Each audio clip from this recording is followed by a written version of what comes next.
Before I reach for anything, am I being detained? You people always got questions. I have a right to ask. Cooperate. I'm staying calm. I suggest you do the same. Keep talking, and I'll pull you out myself. I have a right to ask. Cooperate. Don't argue with me. You are going on cuffs. Your body cam is recording everything. You are going on cuffs.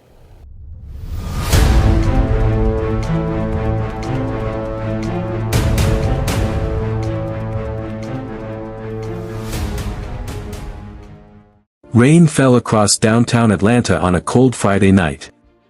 Water rushed down the sidewalks while bright city lights reflected off the wet streets. Black SUVs, luxury sedans, and valet workers filled the entrance of the Grand Crescent Hotel, where a large corporate charity gala was taking place inside. People in expensive suits and long dresses moved quickly through the crowd while phones flashed everywhere for pictures and videos. Marcus Ellison stood beside his matte black SUV near the valet line. At 47 years old, Marcus carried himself with quiet confidence. His dark coat fit perfectly, and the silver watch on his wrist caught the glow from the hotel lights. But his face looked tired after a very long day. For nearly 2 decades, Marcus had worked inside the Department of Justice. Before that, he had been one of the country's top federal prosecutors. Now, he investigated police corruption and civil rights violations across the United States. Many officers feared hearing his name connected to a case. Just 1 hour earlier, Marcus had left a private DOJ meeting involving serious misconduct investigations tied to local law enforcement in Georgia. The meeting had been tense, secretive, and important. Before getting into his vehicle, Marcus pulled out his phone and called his daughter. His tired face softened the moment she answered. He smiled and promised he would be there tomorrow morning for her debate championship. He had no idea that before the night ended, his own name would become part of another investigation. Rain poured steadily over downtown Atlanta, turning the streets into a mix of glowing reflections from streetlights, hotel signs, and passing cars. The valet entrance of the Grand Crescent Hotel was packed with movement. Luxury vehicles pulled in one after another, engines quieting as doors opened and guests stepped out into the wet night. Valet workers rushed between cars, guiding traffic, opening doors, and managing the constant flow of people heading into a high-end corporate charity gala inside the hotel. The atmosphere was busy, loud, and controlled at the same time. Phones were already out everywhere, recording arrivals, outfits, and moments of status. Marcus Ellison stood near the valet lane beside his matte black SUV. The vehicle was expensive, clean, and clearly official. A federal parking placard sat on the dashboard, visible through the windshield. It was not something that should raise questions. But tonight, it did. Marcus wore a dark tailored coat that fit his frame perfectly. His silver watch reflected the hotel lights each time he moved his hand. His posture was calm, steady, and unbothered by the noise around him. But his face told a different story. He looked tired, like someone carrying a long day that most people would never understand. Near the valet checkpoint, 2 officers began watching him more closely than the others. It wasn't anything he said. It wasn't anything he did. It was what they thought they saw. A black man. Standing too calmly. Beside a luxury SUV. Not rushing. Not anxious. Not fitting their expectations of who belonged in this space. Their assumptions formed before any interaction began. Stolen vehicle. Fake credentials. Illegal money. Someone who looked too comfortable in a place they believed should make him uncomfortable. One officer slowly walked closer, eyes scanning the vehicle before landing on Marcus. His partner followed behind him, already matching the same tone of suspicion. The officer finally spoke. "Nice car," he said, voice controlled but sharp. "What do you do for a living?" Marcus didn't rush to respond. He simply turned his head slightly, meeting the officer's eyes with calm focus. "Enough to afford it legally," he said. The answer was simple. Controlled. Honest. But it didn't land well. The officer's expression tightened immediately. Calmness was not read as confidence. It was read as attitude. Resistance. Disrespect. He stepped slightly closer, studying Marcus like he was trying to confirm a belief he already had. And without checking documents, without verifying plates, without asking a single real question.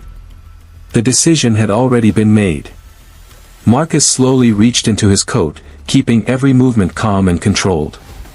There was no rush in his hands, no panic in his body, no sudden motion that could be misunderstood.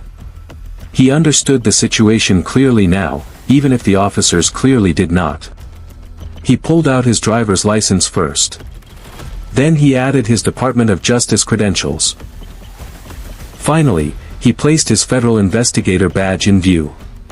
He held them out in front of him at chest level, making sure they were visible under the hotel lights and the nearby camera flashes. The rain continued to fall around them, but the space between Marcus and the officers felt different now. Heavier. Like the air itself had tightened. The valet area was still active, but attention was slowly shifting toward this one interaction. The officers barely looked at the documents. One of them gave a quick glance and immediately looked away. The other did not step forward at all. Neither reached out to take them. Neither attempted to verify anything. There was no scanning, no checking, no real inspection. Instead, they looked at Marcus. Not the credentials. Him. Then the judgment came without hesitation. "Those are fake," one officer said flatly. Marcus did not react. His expression stayed steady, his voice controlled. "You can verify them in your system." The officer shook his head and pushed the documents slightly away without even examining them properly. "We don't need to verify anything right now." Marcus paused for a moment, still holding his ground. The noise of the valet area continued behind him, but his focus stayed locked on the officers. Then he spoke calmly, with a clear warning in his tone. "You're making a serious mistake." The second officer gave a short laugh, almost dismissive, like he had heard it many times before. "Everybody says that." Around them, the environment began to change. People nearby started slowing down. Conversations faded. Phones began to rise quietly. One by one, witnesses started recording without being told. A few guests stepped back, unsure of what they were watching but knowing something felt wrong. Marcus noticed it all, but he did not escalate. He did not argue louder. He did not move closer or back away. He simply stood there, still offering proof that was being ignored. And in that moment, it became clear to anyone paying attention that the decision had already been made long before the documents were even seen. The moment Marcus spoke, the situation shifted again, but not in his favor. The officer stepped forward suddenly, closing the space between them. His hand moved fast, grabbing Marcus by the arm without warning. The calm night at the valet entrance broke in an instant. "Turn around," the officer ordered sharply. Marcus did not resist. His voice stayed steady. "I am not resisting arrest." The second officer moved in immediately, helping force Marcus toward the side of his SUV. The metal of the vehicle pressed against his shoulder as they positioned him roughly against it.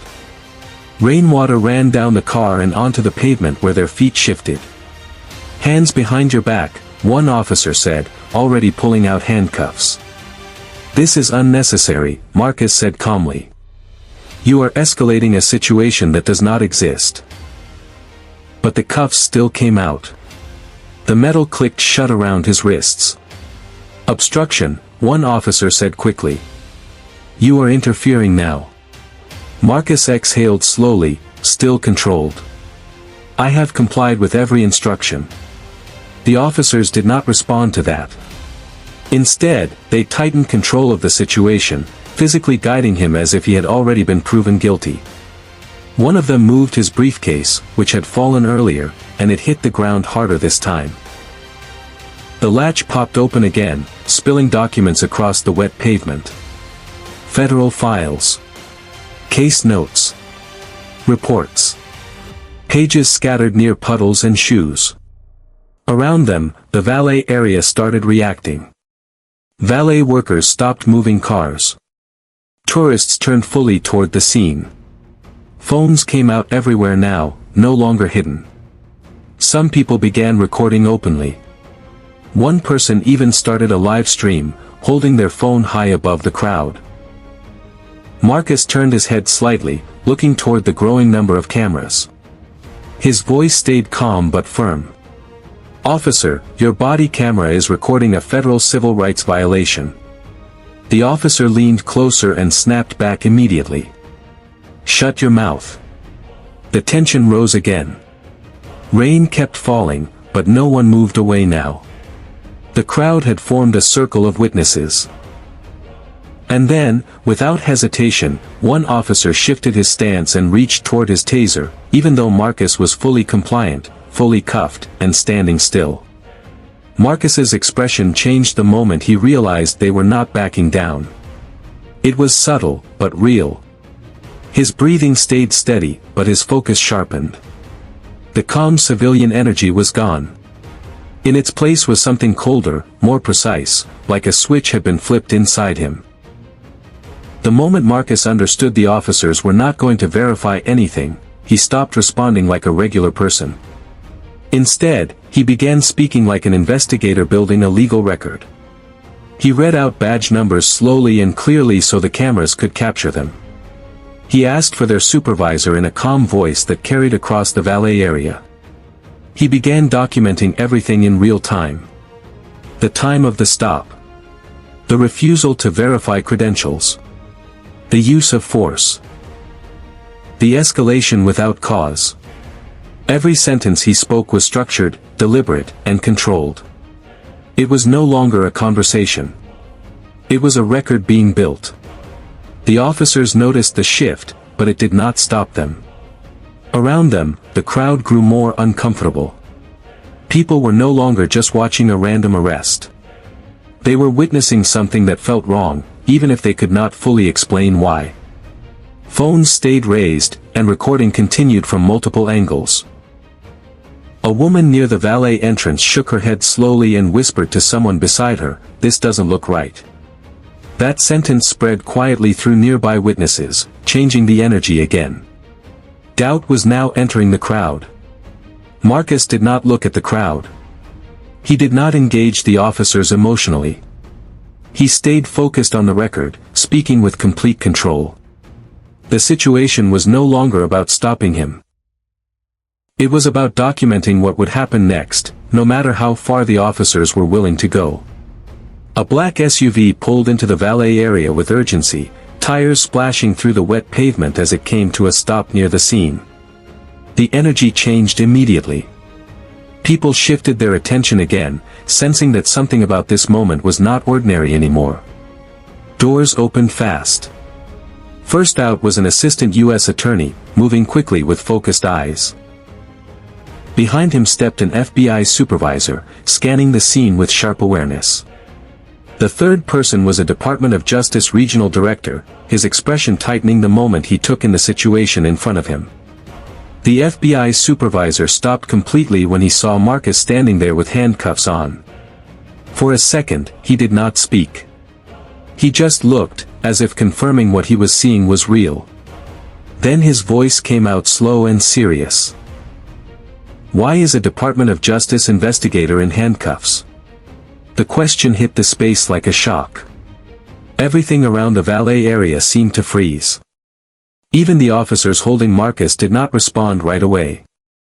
The crowd went quiet in a different way now, more tense, more uncertain. The officers' behavior changed instantly. Their posture shifted. Their confidence dropped. One stepped slightly back without meaning to. The other loosened his grip for a moment before realizing it. Their voices, which were loud before, now became controlled and uncertain. Marcus remained calm, still in cuffs, still standing under the rain. He looked toward the arriving officials and spoke clearly. "Don't remove the cuffs yet. Let the cameras keep recording." The DOJ director's eyes moved from Marcus to the officers, then to the crowd of phones still filming everything. He understood the situation without needing more explanation. The weight of what was happening was already clear. The valet area felt completely different now. What had started as a routine stop had shifted into something far bigger, and everyone present could feel it. As more officials arrived, the local police department tried to take control of the situation. One officer moved quickly to people holding phones, demanding they stop recording. Another tried to block camera angles. A supervisor ordered witnesses to hand over their devices. They also began talking fast into radios, saying the footage was incomplete and taken out of context. Reports started changing in real time. Marcus was suddenly being described as aggressive, uncooperative, and a possible threat. But it was already too late. There were too many recordings. Too many angles. Too many people watching. Even worse for them, a valet employee had already uploaded full footage online before the officers had even left the scene. It showed everything clearly from the beginning. Then something bigger came out. Internal messages from the department were leaked. Officers were seen joking about another fake Fed and laughing about it. Other messages showed racist comments and conversations about targeting wealthy black drivers around hotel districts for extra checks and stops. The tone was not random. It showed a pattern. By the time the department tried to respond, news stations had already picked it up. Clips were airing across national television. Reporters were breaking down the footage live, frame by frame. What started as a simple stop at a valet entrance was now spreading across the country in real time. The moment the FBI supervisor finished speaking, the atmosphere shifted again, but this time it turned cold. One of the officers quickly reached for his radio, trying to control the situation. Another looked toward the valet crowd, noticing how many phones were still pointed at them. The control they thought they had was slipping fast, and they could feel it. The police department immediately tried to change the story. One officer told the valet workers to stop recording. Another said the footage would not be used in any official report. They claimed Marcus had become aggressive and refused orders. But their voices no longer carried confidence. Every word sounded like damage control instead of truth. Back at the hotel entrance, someone from security attempted to collect phones from witnesses. It did not work. Too many recordings had already been saved and shared. Some videos were already uploading live. The officers realized too late that this was no longer a controlled scene. It was already public. Then came the bigger problem. A valet worker had uploaded full footage before the officers even left the area. The video showed everything from the first command to the arrival of federal officials. It spread quickly online, shared across social media within minutes. The department could not stop it anymore. Inside the police system, messages began to leak. Text chats between officers showed jokes about another fake Fed and comments mocking wealthy black drivers at hotels. There were also messages discussing how to deal with them quickly before complaints could build. What started as a single incident was now exposing a pattern. By morning, news stations were already airing the footage nationwide. Reporters replayed the moment Marcus was detained over and over. Experts were invited to discuss what went wrong. The story was no longer local. It had become a national headline, and the department's version of events was already falling apart in real time. Everything started to unravel once federal investigators gained full access to the department's internal systems. At first, they expected a single misconduct case. But what they found was far larger. Dozens of prior complaints appeared, many from black professionals who described the same pattern of stops, questioning, and unnecessary force. Each report had been marked unresolved or quietly closed. As they dug deeper, more problems surfaced. There were records of unlawful stops that never led to charges. Officers had been targeting certain areas near luxury hotels, focusing on drivers who looked out of place. Internal notes showed patterns that looked less like random policing and more like a system of quotas for stopping specific groups. Then came the deleted bodycam footage. Investigators recovered files that officers believed were erased. Some clips showed stops that did not match official reports.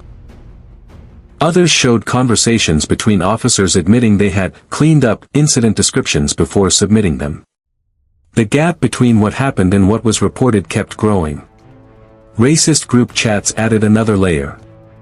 Messages between officers included jokes about frequent flyers, comments about wealthy black drivers not belonging, and discussions about who could push stops further without complaints sticking.